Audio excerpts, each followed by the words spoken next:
예, 여러분 오늘은 성령 강림 주일입니다. 그래서 제가 오랜만에 이렇게 빨간 스톨도 한번 해봤습니다.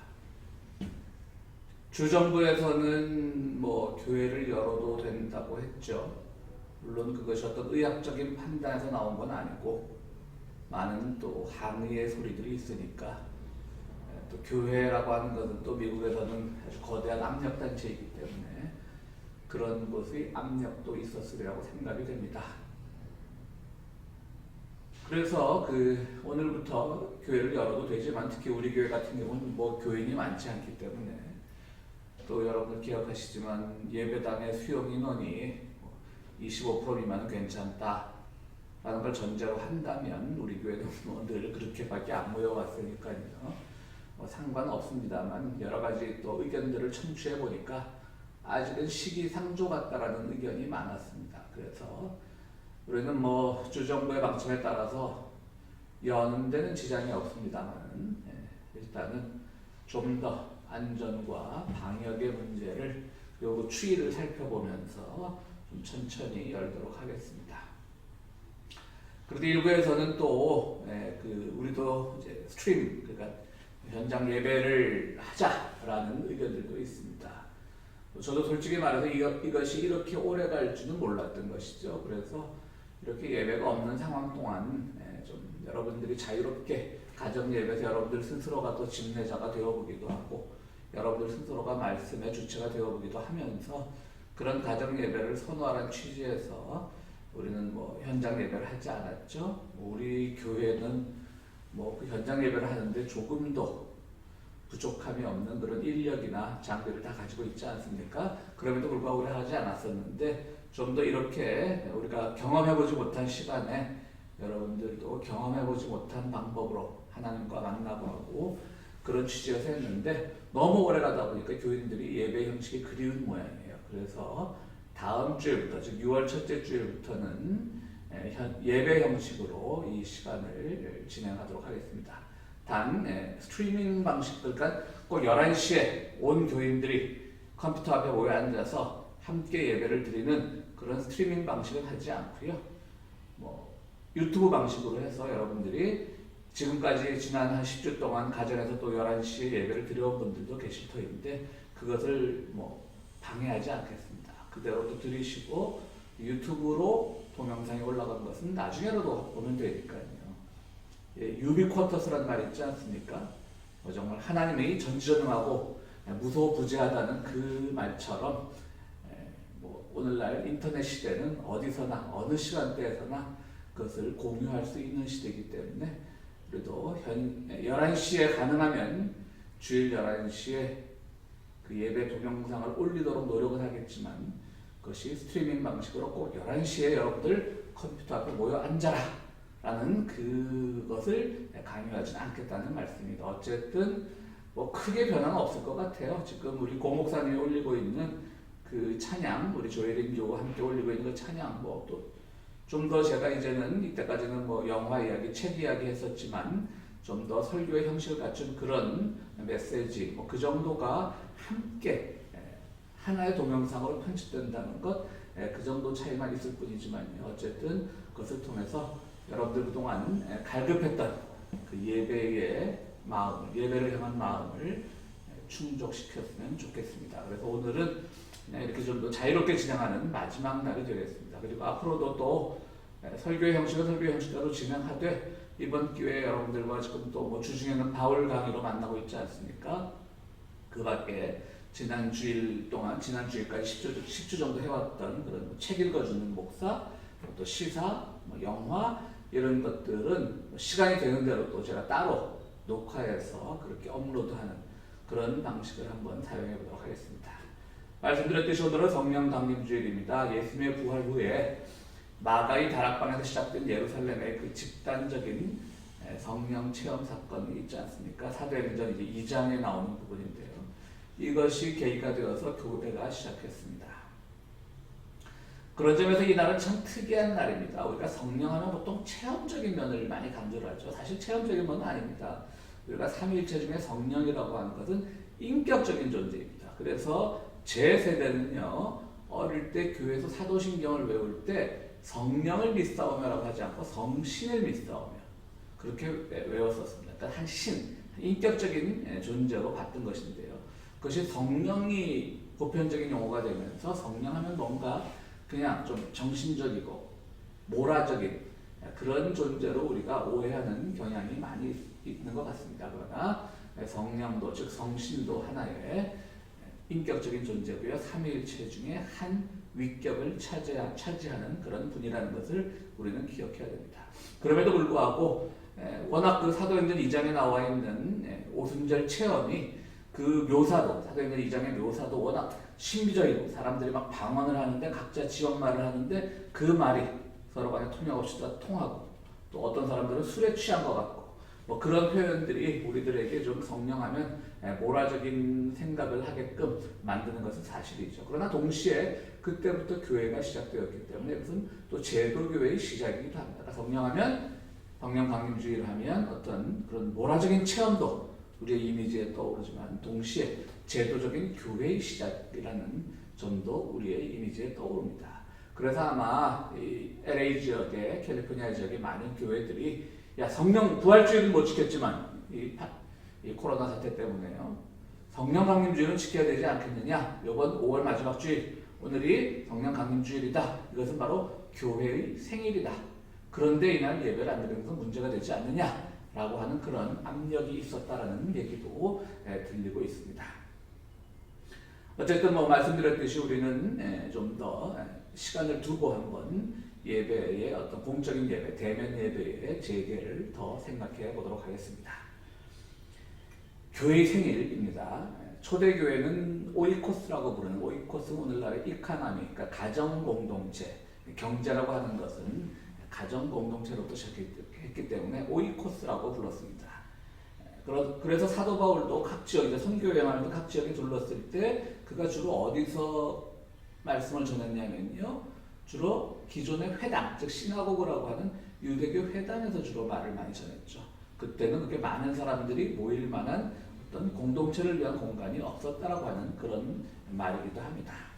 그 가정교회가 각 지역별로 정착을 하면서 또 가정교회는 그 가정만의 신교가 되고 코이노니아가 되니까 결국은 어떤 지역별로 지역교회가 출범하게 되었던 것이고요. 그때부터 교회는 에클레시아라는 이름으로 불리게 됩니다. 그리고 그것이 좀 더 교회가 많이 퍼져나가면서 결국 5세기경에 이르러서 우리가 뭐 베드로 사도를 1대 교황이라고는 하지만 실제로 교황제도가 자리 잡게 된 것은 교황청제도가 자리 잡게 된 것은 5세기, 6세기경입니다. 그때부터 이제 교황제도 즉 전체 지역을 로만 지역을 로마 제국 지역을 총괄하는 로만 카톨릭 교회 즉 우리가 천주교라고 부르는 그런 제도가 바로 5 내지 6세기경에 자리 잡게 됐던 것입니다. 물론 그 전에도 아르메니아 지역, 키프로스 지역에 또 그런 지역성을 대표하는 교회들이 있었죠. 그것이 훗날 이제 그 십자군 전쟁 이즈음에 10세기, 11세기 들어서 동서교회가 나뉘는 그런 또 계기가 되기도 했습니다. 오늘 사도행전 2장 13절에 보면 성령 체험하는 사람들을 가리켜서 사람들의 증언이 술에 취한 것 같다라고 이렇게 말합니다. 술에 취한 것이 무엇입니까? 정신이 몽롱하여지고 정신줄을 놓는 것 같은 그런 것이 성령 체험하는 사람들의 모습과 비슷하다. 뭐 일종의 비아냥이기도 하지만요. 한편으로는 또 제가 말씀드린 그런 성령의 어떤 인격적인 측면, 삼위의 한격으로서의 그 측면을 제외하고 그냥 우리가 쉽게 말하는 성령, 그냥 성령 체험하고 뜨겁고 기도하고 오순절 교단의 그런 것 같은 것을 생각할 때 또 술 취했다라는 것이 꼭 잘못된 표현만 아닌 것 같아요. 그죠? 술 취한 사람이 정신줄을 놓는 것과 비슷한 모습으로 밖에 제3자들이 보기는 그렇게 비슷하게 보였을 수도 있겠죠. 그런데 저는 술 취한 사람들 비틀거리지 않습니까? 그래서 저는 오늘 설교 같지 않은 설교 아닌 설교의 마지막을 성령의 길로 비틀거리며 걷다. 성령의 길로 비틀거리며 걷다라고 이렇게 제목을 잡아보았습니다. 그 제목을 잡은 이유는 바로 이 책, 정의의 길로 비틀거리며 가다 이런 이 책의 제목으로부터 나왔습니다. 이 책을 쓴 리 호이나키라고 하는 분은요, 우리 교회 도서관에 있는 책입니다. 이 책은 특히 이 가톨릭 수사죠, 수도사입니다. 특히 이 책은 또 김종철이라고 하는 뭐 잘 아시겠지만 녹색평론이라고 하는 참 이런 말씀드리기 그렇지만 돈 안 되는 잡지, 녹색평론하면 환경 문제를 다루는 잡지가 있죠. 물론 그 환경 문제 잘 다루고 있습니다. 그러나 여러 가지 다양한 사회의 진보적인 담론을 담아내면서도 어려운 과정 속에서도 그 출판업을 쭉 해온 그런 잡지이기도 합니다. 그 녹색평론의 발행인으로 오랫동안 활동하셨던 김종철 선생님께서 이 책을 번역을 하셨어요. 그러니까 리 호이나키의 원작과 김종철 선생이 살아온 그 길과 아주 비슷하다고 생각을 해봅니다.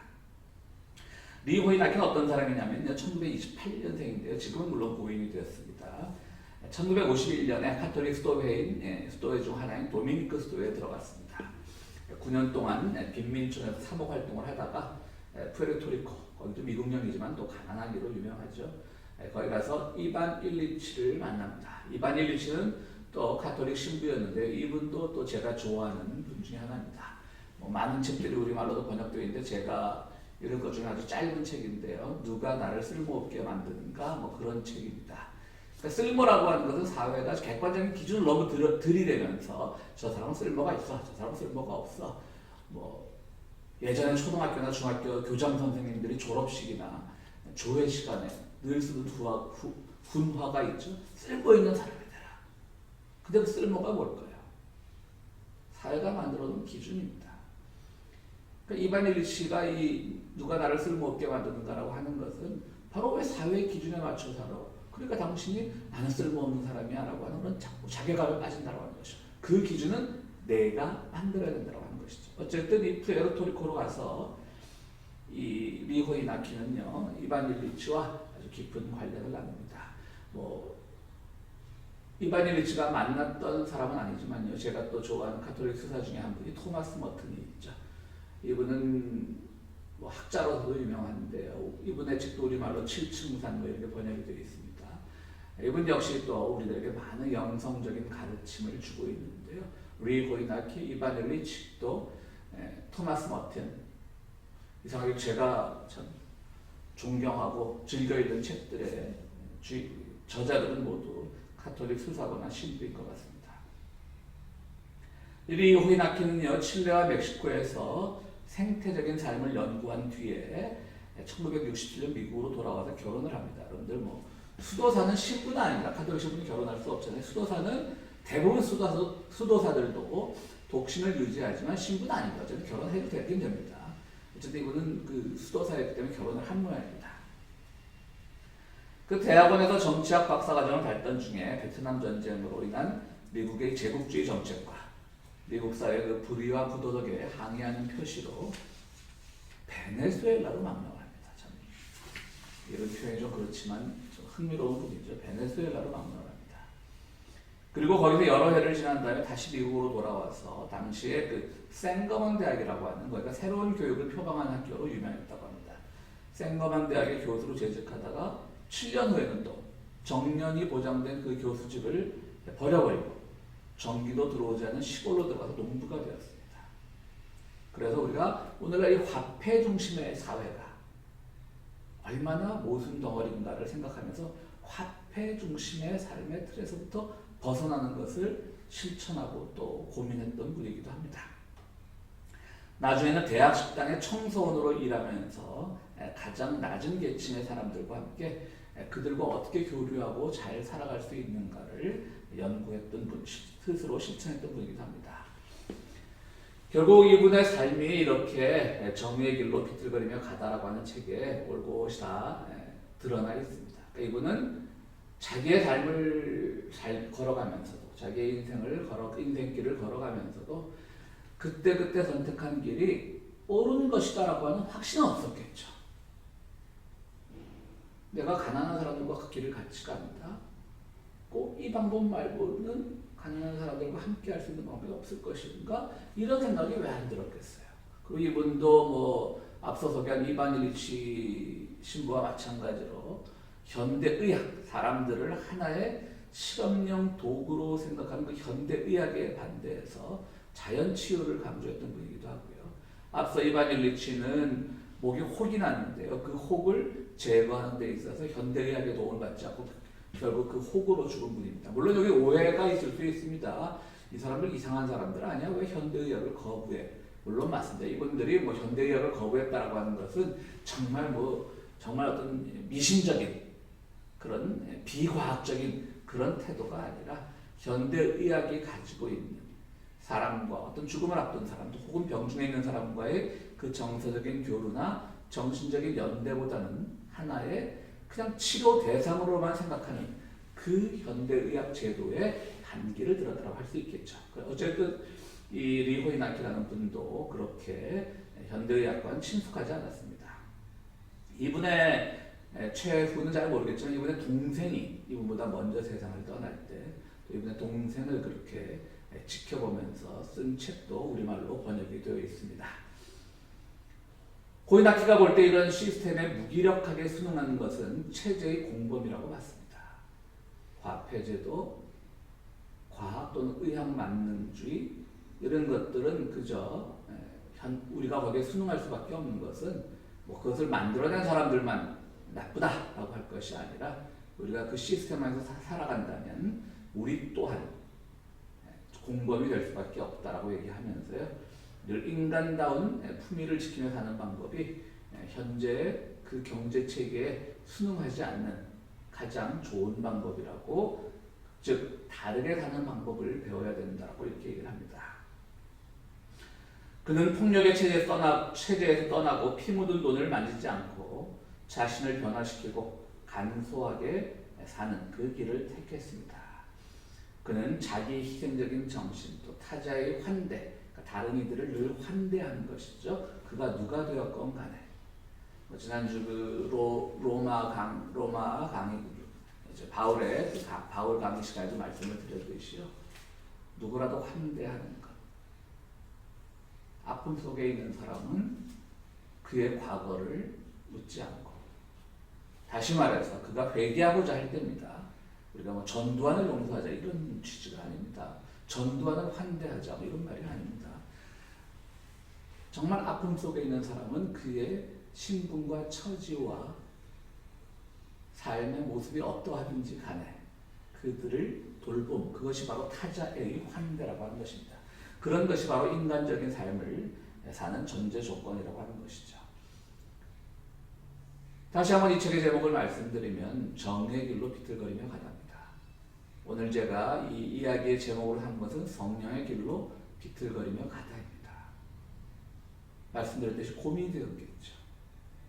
어떤 인생이 바른 인생인지 몰랐겠죠. 지금 내가 갖고 있는 것만이 온 인류를 구원하는 것이고 온 세상의 가난을 파괴시키는 것이고 정의가 바로 서는 것이라고 하는 그런 확신이 없었겠죠. 때문에 그의 삶은 비틀거릴 수밖에 없는 겁니다. 왜? 확신이 없으니까. 그럼에도 불구하고 잘 알지 못하지만 주님께서 인도하심을 믿고 그 길로 가는 것, 그 삶을 리호이나키 수도사는 평생을 통해서 보여주었던 것입니다. 그래서 오늘 성령 강림 주일에 우리는 성령을 믿는다고 하는 것은, 성령을 체험한다고 하는 것은 성령과 함께 비틀거리며 한번 걸어가 보는 것, 자기의 고집과 자기의 도그마, 자기의 독선에 빠져서 이것만이 진리라고 하는 것이 아니라 성령과 함께 비틀거려 보는 것. 참 그래서 저는 이 사도행전을 읽으면서 예전까지는 그 2장 13절에 사람들이 술 취한 것 같다라고 하는 것을 그 구절을 놓고 참 그 초대교회 그 제3자들 밖에 있는 사람들이, 외부자들이 초대교회 교인들을 봤을 때 참 좀 비아냥거리면서 봤구나라는 생각을 했었어요. 그리고 또 성령 체험이 주는 그런 부정적인 이미지도 술 취한 것 같다라고 하는 그런 단어에서 풍겨 나오는구나 생각을 했는데요. 참 하나님의 말씀은 묘하죠. 근데 오늘은 비틀거렸다, 술 취한 사람 같다. 뭐 성경에는 비틀거렸단 말은 안 나오지 않지만요. 술 취한 사람 같다라고 하는 것이 굉장히 저한테는 신선하게 다가오더라고요. 성령의 길로 간다는 것이 잘 모르지만 비틀거리면서 꼿꼿이 한 채 흔들림도 없이 정말 한 목표를 향해서 누가 옆에서 무슨 소리를 해도 그렇게 걸어가는 삶이 아니라 늘 주님은 우리에게 개방성과 자유를 주셨기 때문에 그 안에서 함께 고민하며 함께 이 길일까 저 길일까를 생각하며 걷는 것, 그것이 성령의 삶이라고 생각을 해봤습니다. 오늘 성령이라고 하는 것은요, 그런 점에서 회개와도 깊은 관련이 있습니다. 우리가 성령할 때 뭐 물세례, 아니 회개할 때 물세례, 회개세례, 물세례, 또 성령세례 나누지 않습니까? 좀 버벅댔습니다. 죄송합니다. 그러니까 세례라는 것은 회개를 말하는 건데요. 물세례는 조금 더 이렇게 어떤 이벤트성이라고 할까, 보이는 거니까 좀 성령세례와는 못한 것이다. 뭐 이런 또 신학적 주장들, 특히 오순절 계통의 교단에서는 그런 주장들을 많이 하지만요. 오늘 현대 신학에서는 물세례와 성령세례를 구분하지 않습니다. 물세례가 어떤 외적인 표징이라면 성령세례는 내적인 표징으로서 둘은 함께 갈 수 있다고 합니다. 그렇게 그런 점에서 이 성령은요, 회개와도 깊은 관계를 맺는데요. 도날도라고 하는 이분도 또 가톨릭 신학자인데요. 이분은 회개를 다음과 같이 구분지었습니다. 첫 번째는 종교 신앙적인 회개입니다. 이거 우리가 교회 다니면서 늘 하는 회개입니다. 하나님과의 관계를 회복하는 것. 하나님 앞에서 자기의 신앙을 고백함으로 말미암아 하나님 앞에서 자기의 죄를 용서받기를 원하는 것. 그 용서에 대한 확신으로 이어지는 것. 그것이 첫 번째 단계의 회개입니다. 그럼 두 번째 단계의 회개는 도덕적인 회개입니다. 이 회개는 인간과 인간 사이에서 빚어지는 그런 잘못에 대한 회개입니다. 그러니까 앞에 종교 신앙적인 회개는 하나님과 나 사이에서 이루어지는 회개고 그 하나님 앞에서 내가 얼마나 바로 살았나를 돌아보는 것이고요. 그리고 도덕적인 회개라고 하는 것은 인간과 인간 사이의 관계입니다. 그래서 이 도날도는 아주 재밌는 말을 하는데요. 다른 사람에 대해서 도덕적 잣대를 들이대기보다는 나 자신에 대해서 도덕적 잣대를 더 깊게 그리고 아주 확실하게 적용을 해야 된다고 말합니다. 오늘 뭐 우리 사회, 특히 우리 고국 사회, 우리가 참 고국의 문제, 이렇게 미국 와서 살아도 고국의 문제에 민감할 수밖에 없죠. 큰 도덕적 하자도 아니고 어떤 행정적인 하자 같은 것이 있어도 그냥 그 사람들을 도덕적으로 칼질해버리고 매도해버려요.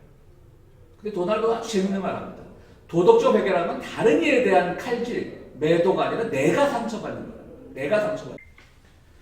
그러니까 도덕적 회개에서 결정적인 요소는 다른 사람을 신뢰함으로써 자기 자신을 있는 그대로 기꺼이 드러내야 된다고 하는 것입니다. 지금 말씀드렸듯이 내가 상처받을 수 있는 겁니다. 나 자신을 남에게 내맡기는 겁니다. 우리 도덕적인 것, 이 도날도가 말한 것으로 보면 우리가 완전히 잘못하고 있는 거예요. 너 왜 이렇게 비도덕적으로 살아? 라고 하지 말라는 겁니다. 내가 상처받는 겁니다. 나를 남에게 맡기는 겁니다.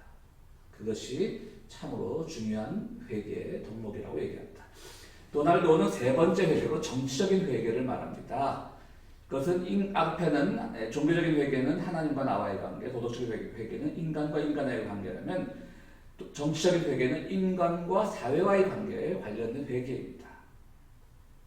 즉 사회의 불의와 빈곤에 암묵적으로 동의함으로써 사회의 구조적 악에 편승하는 것이야말로 회개하지 못한 삶이라고 얘기를 합니다. 그런 점에서 우리의 회개는 종교적인 회심, 또 도덕적인 회심, 정치적인 회심이 함께 가야 된다고 합니다. 오늘 뭐 한국교회뿐 아니라 세계교회의 많은 교인들의 모습은 어떨까요? 1번 잘한다고 할 수 있을까요? 근데 우리가 100번이 안 보세요. 1번 다 잘한다고 해주죠. 한국교회들이. 얼마나 회개하고 얼마나 눈물로 기도합니까? 얼마나 주여 나는 죄인입니다. 기도들 많이 하잖아요. 그건 잘한다고 쳐주죠. 그 안에도 그죠. 물론 모순적인 얘기들이 많이 있지만 그러나 그들이 그 종교적인 회개에만 머문 사람들이 두 번째 도덕적인 회개에 가서는 나는 이렇게 잘하는데 당신들은 왜 못해? 라고 한다면 도덕적인 회개가 아닌 거죠. 그리고 그 하나님 앞에서의 회개의 모습이 정치적으로 기득권들을 옹호하고 사회의 강자들의 편에 서기를 원한다면 그것도 올바른 회개라고 할 수가 없는 겁니다. 그런 점에서 이 세 가지 모두 어느 한쪽으로 치우쳐도 안 되겠죠. 우리가 정말 영적으로 경건하게 하나님 앞에서 회개하고 눈물로 기도할 때도 있어야 합니다. 동시에 우리 도덕적 회개에서 다른 이들의 도덕적인 잘못보다는 다른 이에게 나를 내맡김으로써 그 앞에서 내가 상처받는 것도 견뎌야 되고, 그리고 그것이 기초가 되어서 정치적으로 우리가 어떤 결단을 하고 어떤 생각을 해야 되는지도 해야 되는데 어느 한쪽만 강조해서는 안 되겠죠. 그리고 저는 이것이 어떤 1단계, 2단계, 3단계의 면도 아니라고 생각을 합니다. 모든 것이 동시에 이루어질 수 있는 것. 그러나 그것이 동시에 이루어지는 것이 예수님이고 하나님이고 성령님이지 우리 자신이겠습니까? 우리는 늘 그렇게 살려고 노력은 하지만 안 되는 것이죠. 때로는 자기 자신을 돌아보지 못하고 남의 잘못을 보면 먼저 탁 한번 찔러주고 싶은 것이 우리의 인지의 상정이고요. 정치적인 결단 앞에서 자기의 몸을 살릴 수밖에 없는 것이 또 우리 삶의 모습이고요. 그렇기 때문에 우리는 그 길을 가기 위해 노력하되 그 길을 올곧게 바르게 걸어갈 수는 없다. 다시 말해서 우리는 영원히 그 길을 비틀거리며 갈 수밖에 없다. 그러나 우리가 적어도 이 세 가지 회개의 요건이 충족된다면 그야말로 그것이야말로 삼위일체 하나님께서 우리를 인도하신 가장 바른 길이라는 것을 믿고 또 확신하면서 그 길을 향해서 끊임없이 자기 자신의 잘못을 돌아보고 한계를 인정하면서 비틀거리면서 가는 것, 그것이 곧 주님이 우리에게 가르쳐 주신 성령의 의미라고 생각을 해봅니다. 오늘 성령 강림주일 여러분들 이 정말 술 취한 것과 같은 그 성령 체험의 모습, 비아냥이 아니라 오히려 그 안에서 정말 비틀거리면서 살아갈 수밖에 없는 우리의 삶에 대한 성수의 또 다른 증언이 아닐까라는 생각을 해보면서 오늘 말씀 여기서 마치도록 하겠습니다. 고맙습니다.